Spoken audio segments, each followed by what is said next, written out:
Iritsi da liburu dendetara Iruña Zaharreko kontuak. Iruñari buruzko istorio txikiak biltzen dituen liburu berria. Juan Jose Martinena Ruiz egilaren eta Iruñeko udalaren arteko elkarlanaren emaitza da. Hauxe divulgazio bilduma baten laugarren liburukia da eta aurreko hirure bezala, hiriko eta haren elementuetako alderdi ezagunak eta ezain ezagunak biltzen ditu fideltasunez eta zorroztasunez, historiaz bezain batean eta hizkera erraxa eta hurbila erabilita. Ikerketa lanaren ondorioz liburuak datu ez ezagun batzuk ematen ditu, hala nola begiratokiko gurutzea egon badela edo Santo Domingo kalearen datazio zehatza bestea besteen.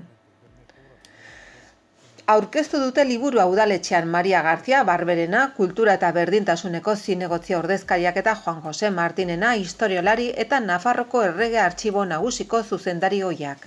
Hiriko historia herritarrei helarazteko udalaren apustu dibulgatzailez gain liburuak udala ondarea ikusarazi nahi du. Iruñeko udala artxiboaren funtsak balioetsita.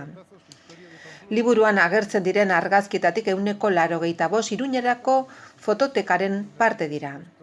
Liburuki honek 75 prensa artikulu biltzen ditu eta azken hamarkadan idatzi diren arren askoz ere Aragoko bidaia egiten dute.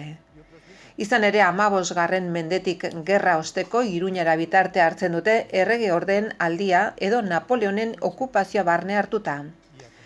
Egileak hiriko elementuei buruzko berariazko artikuluak ere aurkeztu ditu, hala nola hiriko harresienak edo errotenak edo zenbait kapitulu elkartei buruz aintzinako gremioa kasu.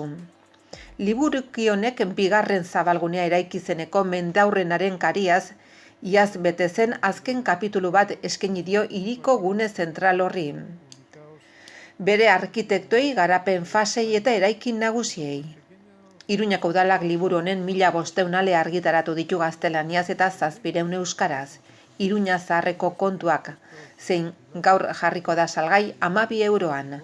Diseinua aintzineko liburuekin aurkezpen tipografikoa eta marketazio jarraibidekin bat egiten da.